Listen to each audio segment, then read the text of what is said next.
बिस्मिल्लाहिर्रहमानिर्रहीम। अस्सलाम वालेकुम प्यारे बच्चों, उम्मीद है आप सब खैरियत से होंगे।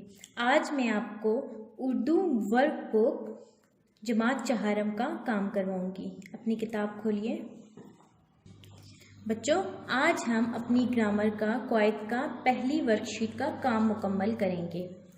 सफ़ा नंबर 35 पर आएँ, 35 पेज नंबर के स्टूडेंट्स। वर्कशीट पहली, चले कुछ पकाएं।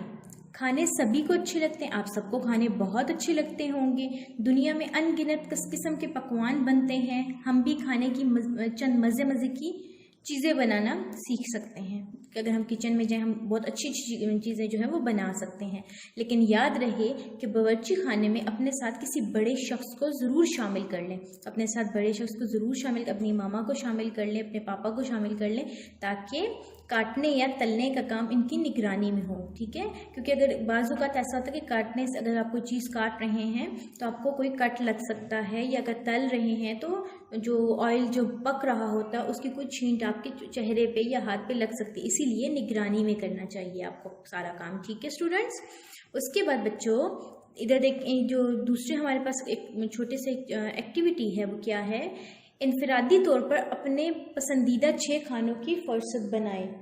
ठीक है स्टूडेंट्स। अब मेरे जो पसंदीदा खाने हैं उनकी छोटा सा बताया है मैंने। आप लोग अपनी मर्ज़ी से अपने कोई भी 6 खानों की अपने 6 खानों के बारे में यहाँ उनका नाम यहाँ लिख सकते हैं। ठीक है, जैसे कि मैंने सबसे पहले लिखा है बिरयानी, ठीक है, मटन कढ़ाई, उसके बाद चिकन ब्रोस्ट, फिर चिकन मैक्रोनी, फिर पिज़्ज़ा, फिर कीमा करेला। ठीक है, ये सब मेरी पसंदीदा चीज़ें हैं। आप अपनी पसंदीदा चीज़ों के नाम यहाँ पर लिखेंगे। ठीक है स्टूडेंट्स। बिरयानी, मटन कढ़ाई, chicken broast, chicken macaroni, pizza और कीमा करेला। ठीक है। इसके बाद ग़िज़ाइयत के एतबार से खानों की दर्जाबंदी करें। दर्जाबंदी इसको कहते हैं स्टूडेंट्स कि जिसमें आप खाने को उसकी ग़िज़ाइयत की बुनियाद पर अलग करते हैं। जैसे कि जो हमारे पास ज़्यादा अच्छी चीज़ होती है, जो ज़्यादा ताकत देने वाली चीज़ होती है वो पहले आती है, उसके बाद जो कम ताकत वाली होती है वो उसके बाद आती है, और इसी तरह हमने करना है। दर्जाबंदी के लिए उस्ताज़ा से रहनुमाई और साथियों की मदद से कीजिए। लेकिन आपको तो पता है आजकल हमारे जो स्कूल नहीं आ रहे, तो इस वजह से आप लोगों ने अपनी मामा या फादर की हेल्प लेनी है। ठीक है, उसके मुताबिक करना है। अब जैसे मैंने अपनी पसंदीदा चीज़ें लिखी हैं, उस ग़िज़ाइयत के एतबार से फिर मैंने उनकी दर्जाबंदी की है। कैसे की है मैं बताती हूँ। सबसे पहले मैंने मटन कढ़ाई लिखी है। क्यों? क्योंकि मटन कढ़ाई के अंदर हमारे पास मक्खन डाला जाता है। मक्खन बहुत ताकत वाला है। फिर मटन है, मटन तमाम गोश्त की जो इकसाम है उसमें मटन जो है वो ज़्यादा ताकत वाला है, इसीलिए सबसे पहले मटन कढ़ाई है। ठीक है स्टूडेंट्स। उसके बाद ये कढ़ाई है। ठीक है। उसके बाद स्टूडेंट्स दूसरे नंबर पे कीमा करेला। अब मैंने कीमा करेला क्यों लिखा है? क्योंकि कीमा जो है वो भी ताकत वाला होता है, उसके साथ एक सब्जी की मौजूदगी है, करेला। ठीक है। सो करेला जो है वो सब्जी और उसके बहुत सारे फायदे होते हैं। ठीक है, आपके जिस्म को की नशोनमा में बहुत अहम किरदार अदा करता है, इसीलिए मैंने कीमा करेला लिखा है। ठीक है स्टूडेंट्स। उसके बाद मैंने बिरयानी लिखी है। स्टूडेंट्स क्यों बिरयानी लिखी है? क्योंकि बिरयानी में चावल होते हैं। चावल भी बहुत अच्छी ग़िज़ा है और जल्द हज़म हो जाने वाली ग़िज़ा है, इसीलिए मैंने बिरयानी लिखी है। फिर बिरयानी में हमारे कुछ मिकदार में आलू भी डलते हैं, वो भी बहुत अच्छे हैं हमारी सेहत के लिए। फिर चिकन डलता है, वो भी सेहत के लिए अच्छा है, तो लिहाजा मैंने बिरयानी लिखी। उसके बाद चिकन मैक्रोनी। अब चिकन मैक्रोनी मैंने बिरयानी की बात क्यों लिखी? क्योंकि बिरयानी में चिकन डल रहा है और ज़्यादा मिकदार में है। ठीक है, तो ज़्यादा मिकदार में आपको जो एक टर्म्स पढ़ी होगी आप लोगों ने, प्रोटीन्स, वो मिलती है। इंग्लिश में आप लोगों ने पढ़ी होगी प्रोटीन्स अपने साइंस के सब्जेक्ट में, तो लिहाजा यहाँ आपको बिरयानी में ज़्यादा प्रोटीन मिलती है। जबकि अगर बात की जाए चिकन मैक्रोनी की, चिकन मैक्रोनी में फिर ज़्यादा सब्जियाँ आ जाती हैं, तो लिहाजा बिरयानी पहले ही ज़्यादा ग़िज़ाइयत वाली है। बिरयानी में दही भी डलता है, दही भी बहुत ग़िज़ाइयत वाला है। तो उसके बाद मैंने चिकन मैक्रोनी लिखा है, ये इस वजह की बुनियाद है। फिर चिकन ब्रोस्ट लिखा है, क्योंकि चिकन ब्रोस्ट तलता है तो ज़रा कम ग़िज़ाइयत वाला हो जाता है। फिर पिज़्ज़ा है। पिज़्ज़ा आपका जो है वो इतनी अच्छी खुराक नहीं है बनिस्बत इन सब के, क्योंकि पिज़्ज़ा आपको पता ही आपका जंक फूड है, जंक फूड या गैर मुतवाज़न ग़िज़ा जिसे बोला जाता है, तो इसीलिए मैंने पिज़्ज़ा सबसे आखिर में लिखा है। उसके बाद स्टूडेंट्स अपने पसंदीदा खानों में से किसी एक की तरकीब लिखी। अब देखिए मैंने इतने जो नाम लिखे इसमें से किसी एक की मैंने तरकीब लिखनी है कि मैं कैसे उसको बनाऊंगी। अब आपकी मर्ज़ी है स्टूडेंट्स कि आप किस तरह और क्या बनाना चाहते हैं। सो वो आप जो लिखेंगे आप अपने हिसाब से लिखें। जैसे मैंने आज जो अपनी तरकीब लिखी है वो लिखी है मैंने चिकन मैकरोनी की, सो लिहाजा उसी लिहाज से मैंने उसकी तरकीब लिखी। कैसे कि जो मुझे अशिया चाहिए। अब अशिया मतलब वो कौन सी चीज़ें जो आपको ज़रूरत पड़ेगी इसको बनाने में। मिकदार भी लिखनी है कि कितनी मिकदार में चाहिए आपको, ठीक है। मैकरोनी, सबसे पहले तो मुझे मैकरोनी चाहिए, तो मैंने लिखा 1 पैकेट। ऑयल या तेल दोनों में से कोई भी लिख सकते हैं। 2 बड़े चम्मच चाहिए, ठीक है, या 2 बड़ा चम्मच बड़े चम्मच होता है स्टूडेंट्स, ठीक है। फिर उसके बाद टमाटर 3 से 4 अदद, ठीक है स्टूडेंट्स। उसके बाद हमें टमाटर चाहिए 3 से 4 अदद। फिर चिकन चाहिए बग़ैर हड्डी के, मतलब वो जिसे हम लोग आम इंग्लिश में या आम जो लफ्ज़ बोलते हैं बोनलेस होता है, ठीक है। सो चिकन जो है हड्डी के बग़ैर हमें चाहिए आधा किलो, ठीक है स्टूडेंट्स। उसके बाद अगले सफ़े पर चलते हैं। उसके बाद हमारे पास हमें आलू चाहिए 2 अदद, शिमला मिर्च चाहिए 2 अदद, बंद गोभी चाहिए आधा पाव, नमक चाहिए हमें हस्बे जायका, सब्ज़ मिर्च चाहिए 3 से 4 अदद, प्याज चाहिए हमें 2 अदद, ठीक है बच्चों। अब उसके बाद बच्चों हमें उसकी तरकीब लिखनी है कि हम किस तरह उसको बनाएंगे, क्योंकि हमने सबसे अहम काम जो था पहले तो हमने अशिया बता दी, उनकी मिकदार बता दी, लेकिन अब हम उनकी तरकीब बताने जा रहे हैं कि वो किस तरह से बनेंगे। सबसे पहले पानी में नमक और 1 छोटा चम्मच ऑयल का डालकर मैकरोनी को उबाल लें, ठीक है बच्चों। जब गल जाएं तो छानकर अलग कर लें।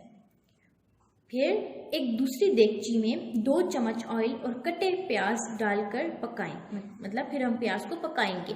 जब प्याज हल्का सुनहरी हो जाए, जिसे हम उर्दू आम जुबान में कहते हैं लाइट ब्राउन, ठीक है, हो जाए, तो इसमें टमाटर और तमाम मसाला जार डालकर भून लें। अब इसमें नमक और तमाम सब्जियां डालकर 10 मिनट तक पकाएं, ठीक है। फिर इसमें सोया सॉस, सिरका और काली मिर्च डालकर 10 मिनट तक दम के लिए रख दें और फिर केचप के साथ नोश मतलब स्टूडेंट्स कि उसके साथ मज़े से खाएं, ठीक है। अब मैं दोबारा इसको रिपीट कर रही हूँ स्टूडेंट्स, ताकि आप लोग अपनी अपनी वर्कबुक्स में आराम से लिखते जाएं, ठीक है स्टूडेंट्स। सबसे पहले पानी में नमक और 1 छोटा चम्मच ऑयल का डालकर मैकरोनी को उबाल लें, ठीक है स्टूडेंट्स, लिख लिया। जब गल जाएं तो छानकर अलग कर लें, मतलब फिर उसको हम छानकर अलग कर लेंगे, तो फिर आप लिखेंगे जब गल जाएं तो छानकर अलग कर लें। एक दूसरी देगची में 2 चम्मच ऑयल और कटे प्याज डालकर पकाएं। जब प्याज हल्का सुनहरी हो जाए तो इसमें स्टूडेंट्स साथ साथ आप लोग लिखते जाएं, ठीक है। जब प्याज हल्का सुनहरी हो जाए तो इसमें टमाटर और तमाम मसाला जार डालकर भून लें, ठीक है स्टूडेंट्स। अब इसमें नमक और तमाम सब्जियां डालकर 10 मिनट तक पकाएं।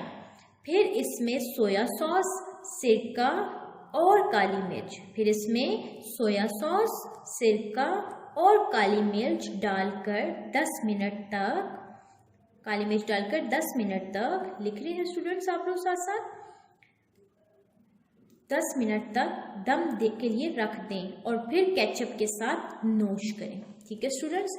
आप इसको अपनी वर्कबुक में लिख लें और ताकि हमारी पहली वर्कशीट मुकम्मल हो जाए, ठीक है स्टूडेंट्स। उसके बाद स्टूडेंट्स अपने नेक्स्ट पेज पर आ जाएं, जो है हमारी वर्कशीट नंबर 2, ठीक है। वर्कशीट नंबर 2 पर आ जाए। दिए गए अल्फाज के 4 हम काफ़ी अल्फाज लिखें। हम मतलब एक जैसे, काफ़ी जिनकी आवाज़ मिलती हो या सुनने में हमें जिनकी आवाज़ एक जैसे, हमें ऐसा लगता है कि इनके ऐसे जैसे सुनने में एक जैसे लगते हो लेकिन उनके मानी मुख्तलिफ हों, ठीक है स्टूडेंट्स। रहमान आप खुद भी बना सकते हैं, जैसे मैंने रहमान के साथ बनाए मेहमान, सुबहान, बुरहान, रेहान, ठीक है। मेहमान, सुबहान, बुरहान, रेहान स्टूडेंट्स। उसके बाद है सताया। सताया का क्या बनाया मैंने, बुलाया, मिलाया, हिलाया, सुलाया, ठीक है। बुलाया, मिलाया, हिलाया, सुलाया, ठीक है स्टूडेंट्स। उसके बाद जाली। अब जाली का हम काफ़ी वैसे बनाएंगे, वो आप लोग खुद भी बना सकते हैं, लेकिन जो मैंने बनाए हैं वो क्या है, ताली, माली, नाली, साली। ताली, माली, नाली, साली। देखिए सबकी आवाज़ जो है वो एक जैसी, इसीलिए इनको हम काफिया कहते हैं। उकारा, उकारा से मैं क्या कौन कौन से बना रही हूँ? संवारा, निखारा, नकारा, दुलारा। क्या क्या? संवारा, निखारा, नकारा, दुलारा। ठीक है स्टूडेंट्स।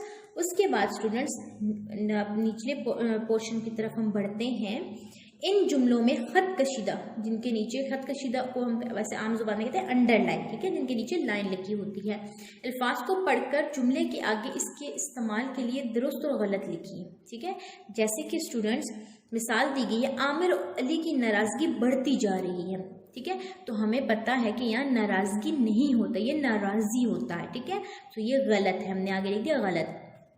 आमिर और अली की नाराज़गी बढ़ती जा रही है, दुरुस्त। ठीक है, फिर हमें मश्क दी हुई है, उस मश्क को हमने मुकम्मल करना है। ठीक है स्टूडेंट्स, बराए मेहरबानी मेरा एक काम कर दो। ठीक है, देखिए बराए मेहरबानी होता है, फिर नीचे देखिए बराहे मेहरबानी, तो इस तरह ये होती है, बराए मेहरबानी होता है। ठीक है, तो हम क्या लिखेंगे? बराए मेहरबानी मेरे काम कर दो, के आगे लिखेंगे दुरुस्त, और जो है बराहे मेहरबानी इसके नीचे हम साथ लिख देंगे गलत। ठीक है, तो आपको पता चल गया ये बराए मेहरबानी होता है, नहीं ना कि बराहे मेहरबानी। ठीक है स्टूडेंट्स, उसके बाद नेक्स्ट पे आए, इकबाल साहब नेक आदमी है। ठीक है, अब जो खत कशीदा कौन सा अल्फाज है? साहब। ठीक है, और नीचे क्या लिखा हुआ है? उसी का दूसरा एक जो जुमला वो दिया हुआ है, जनाब इकबाल या जनाब इकबाल साहब नेक आदमी है। ठीक है, लिहाजा जो साहब होता है वो या साहिब होता है वो सही लफ्ज़ है। ठीक है, दुरुस्त है, लेकिन हम जनाब इस्तेमाल नहीं करते, लिहाजा हम जो पहला जुमला है इसके साथ दुरुस्त लिखेंगे और दूसरे वाले के साथ गलत लिखेंगे। ठीक है स्टूडेंट्स, आप लोग भी अपनी वर्कबुक्स में लिखते जाएं। उसके बाद तीसरे नंबर पे है, मैंने बाकायदा खुशखती सीखी। ठीक है, बाकायदा।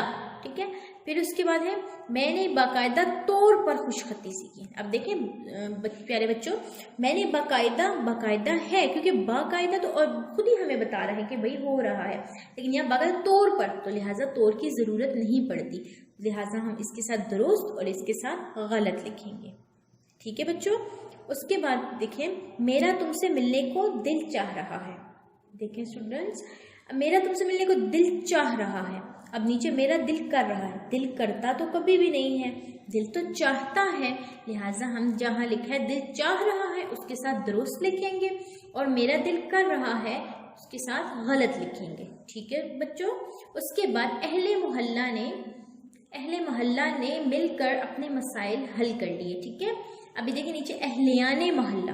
ठीक है, अब देखें अहले मोहल्ला होता है अहलियाने, लिहाजा अहले मोहल्ला जो है वो ठीक लफ्ज़ अहलियाना नहीं होता, लिहाजा हम इसके साथ दुरुस्त लिखेंगे और इसके साथ हम गलत लिख देंगे। ठीक है बच्चों, उसके बाद देखें, तुम किताबों से इस्तिफादा कर सकते हो। ठीक है, इस्तिफादा मतलब फ़ायदा। ठीक है, अगली जुमला देखें, तुम किताबों से इस्तिफादा हासिल कर सकते हो। देखिए स्टूडेंट्स, हम तो फ़ायदा हासिल करते हैं ना, सिर्फ इस्तिफादा तो नहीं लिख सकते, तो हम लिखेंगे, हमारा जो सही जुमला होगा वो होगा, तुम किताबों से इस्तिफादा हासिल कर सकते हो। इसके आगे हम दुरुस्त लिखेंगे और इधर इसके साथ हम गलत लिखेंगे। ठीक है, अब हम अगले सफ़े की तरफ चलते हैं। ठीक है, अगर सफ़े पर हम जाते हैं, सफ़ा नंबर 38। ठीक है स्टूडेंट्स, मवाजना निगारी। मवाजना जो है बच्चों, मवाजने का मतलब होता है एक दूसरे के साथ हम उसको, मवाजने का मतलब है कि हम दोनों के अंदर ममासलत और तफरीक देखते हैं कि उन दोनों के अंदर क्या चीज़ एक जैसी है और क्या चीज़ मुख्तलिफ है। ठीक है बच्चों, जैसे कि सर्दी और गर्मी का मवाजना करें और दोनों मौसमों में मवासलत और तफरीक बयान कीजिए। ठीक है, मतलब हम इन दोनों के अंदर आम अल्फाज में दोनों में कॉमन चीज़ें लिखेंगे और दोनों में जो अलग अलग चीज़ें हैं वो लिखेंगे। ठीक है, आम अल्फाज में अगर हम बात करें। ठीक है, सबसे पहले आप लिखेंगे सर्दी और इधर आप लिखेंगे गर्मी, इन दोनों को आप लिखेंगे सर्दी और गर्मी, और उसके बाद हमने इस तरफ जो है उनकी जो अलग जो मुख्तलिफ चीज़ें हैं, सर्दियों में हम ये करते हैं और गर्मियों में ये करते हैं, मुख्तलिफ जो चीज़ें हैं या तफरीक इधर हम लिखेंगे, बयान करेंगे, और जो उनकी मुमासलत है मतलब एक जैसी चीज़ें हैं वो यहाँ लिखेंगे। ठीक है, जैसे कि सर्दी में अगर हम मवाजना करें गर्म कपड़े, ठीक है, अगर हम उसका तफरीक करें गर्मी के साथ तो यहाँ हम नरम कपड़े पहनते हैं। ठीक है, लिहाजा आप लिखेंगे गर्म कपड़े और यहाँ नरम कपड़े। उसके बाद चाय या कॉफ़ी, ठीक है, यहाँ पे हम ठंडे मशरूबात लिखेंगे, क्योंकि सर्दियों में हम चाय और कॉफ़ी लेते हैं और यहाँ हम ठंडे मशरूबात लिखेंगे। यहाँ जो सर्दी की बात की जो यहाँ लंबी रातें और छोटे दिन होते हैं। अगर हम बात करें गर्मी की तो इसमें बड़े दिन और छोटी रातें होती हैं, ठीक है।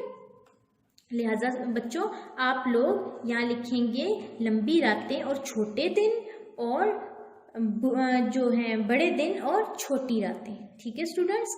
उसके बाद आप लिखेंगे खुश्क मेवाजात। सर्दियों में आप खुश्क मेवाजात खाते हैं तो आप खुश्क मेवाजात लिखेंगे और यहाँ पे आप रबड़ी, फालूदा और आइसक्रीम वगैरह लिख सकते हैं। ये तो मैंने अपने लिहाज से इनका लिखा है। अगर आपके दिमाग में कोई और अच्छा पॉइंट आता है तो आप खुद भी लिख सकते हैं, ठीक है बच्चों। अब इनके अंदर में मुमासलत देखूंगी, लेकिन इन दोनों में जो एक जैसी चीज़ है वो मैंने लिखनी है कि इन दोनों में ऐसी कौन सी चीज़ है जो दोनों में एक जैसी होती है। जैसे कि सूरज का निकलना, सर्दियों में भी सूरज का निकलना वही होता है और गर्मियों में भी, तो आप लिखेंगे सूरज का निकलना। अगर तो लिखते हैं सूरज का निकलना और गुरूब होना तो आप वो भी लिख सकते हैं, लेकिन गुरूब का जो औकात है वो मुख्तलिफ हो जाते हैं निकलने के भी और गुरूब होने के भी, ठीक है। लिहाजा आप तुलू और गुरूब के उसमें ना लिखें तो आपकी मर्जी है, लेकिन आप सूरज का निकलना लिख सकते हैं, ठीक है। उसके बाद या आप सूरज का तुलू होना और सूरज का गुरूब होना भी लिख सकते हैं।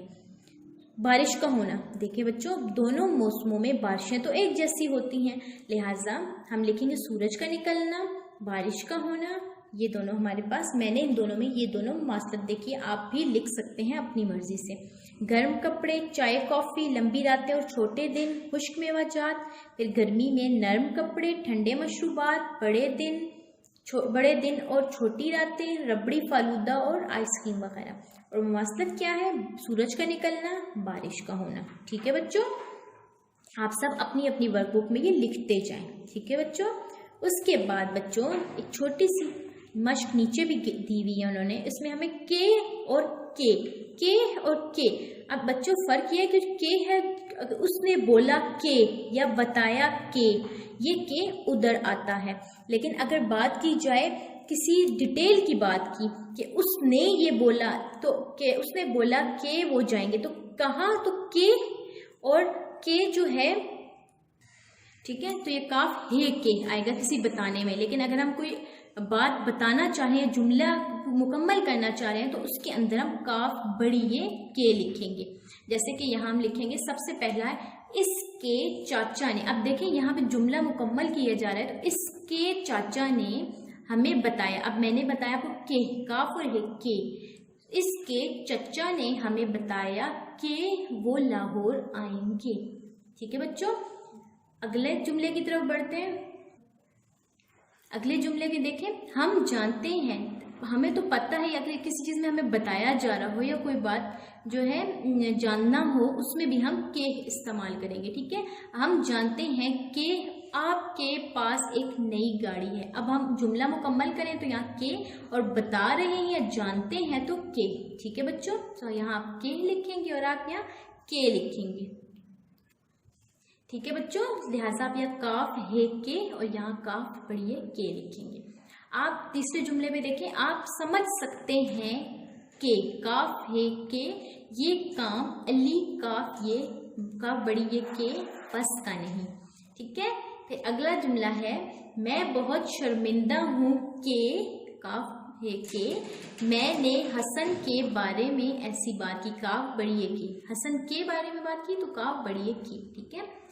अगला जुमला, मेरे दोस्त ने मुझे कहा कि, कहा कहने की बात आ गई ना, तो के काफ छोड़ है के, इसके काफ बड़ी है के भाई का घर मुल्तान में है, ठीक है बच्चों।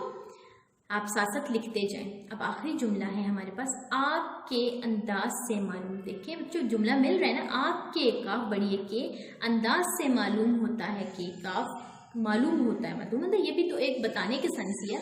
तो काफ है के आपको मेरा काम पसंद नहीं आया, ठीक है बच्चों। ये सारा काम आप अपनी वर्कबुक्स पर मुकम्मल कर लें और इंशाल्लाह जब आप स्कूल आएंगे तो हम इसको दोबारा भी रिपीट करेंगे। अब तब तक के लिए अपना ख्याल रखिएगा। अल्लाह हाफ़िज़।